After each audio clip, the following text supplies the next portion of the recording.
నమస్కారం. ఇది కావల్లో నిన్న మొన్నటి దాకా అక్కడ ఉన్న అమృత పథకానికి సంబంధించిన స్తూపం ముక్కలై ఇక్కడ పడి ఉంది. దీని మీద మన రాజముద్రిక 3 సింహాల గుర్తులు ఉన్నాయి. అది అసలు ఏ ముక్క ఎటుపోయిందో కూడా తెలియట్లా. ఇది వీళ్ళు ఈ రకంగా ముక్కలు చేసి ఇక్కడ బారేసి వెళ్ళారు. మన రాజ్యాంగానికి చిహ్నమైన మన 3 సింహాల గుర్తుని, మన భారతమాతని మన ఈ రకంగా అవమానించి, మన తెలుగు తల్లిని అవమానించి ఈ రకంగా చేయడం ఎంత శోచనీయం. ఇది అధికారులకి నాయకులకి తగదు. నాయకులారా, మీకు ఇది న్యాయంగా అనిపిస్తుందా? ఎవరు చేశారో మీరు కనిపెట్టండి అయ్యా.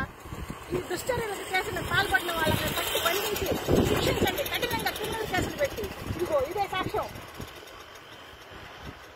మనం ఎక్కడికి పోతున్నాం? మానవత విలువలు కోల్పోతున్నాం. మనకి ఈ విషయం పక్కన దేశాలకు వెళ్ళిపోయింది అనుకో, మన మీద ముమ్ము ఇస్తారు. మనల్ని మనమే కాపాడుకోలేము, మన రాజ్యాంగాన్ని మనం కాపాడుకోలేము, మనల్ని మనమే అవమానించుకుంటున్నామని. దయచేసి నాయకులారా, మళ్ళీ ఇలాంటి స్తూపం అక్కడ ఉండాలి. ఆ 3 సింహాలు మాకు కనపడాలి. ఈ రకంగా ముక్కలు చేసిన వాళ్ళని నాశనం అయిపోవాలి. వాళ్ళని కఠినంగా శిక్షించాలి. ఇంకొకరు మళ్ళీ ఇట్లాంటివి తలపెట్టకుండా.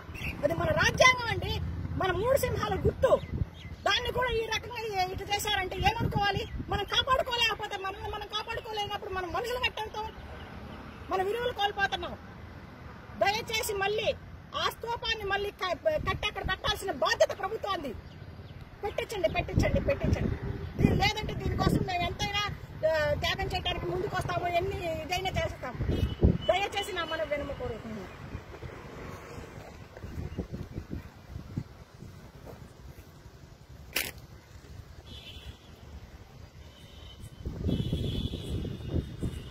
కలెక్టర్, మెజిస్ట్రేట్ అందరూ వచ్చి దీన్ని ఆ రోజున స్థాపించిన అమృత పథకం కింద తీసిన 3 సింహాలు కలిగిన స్తూపం ఇది.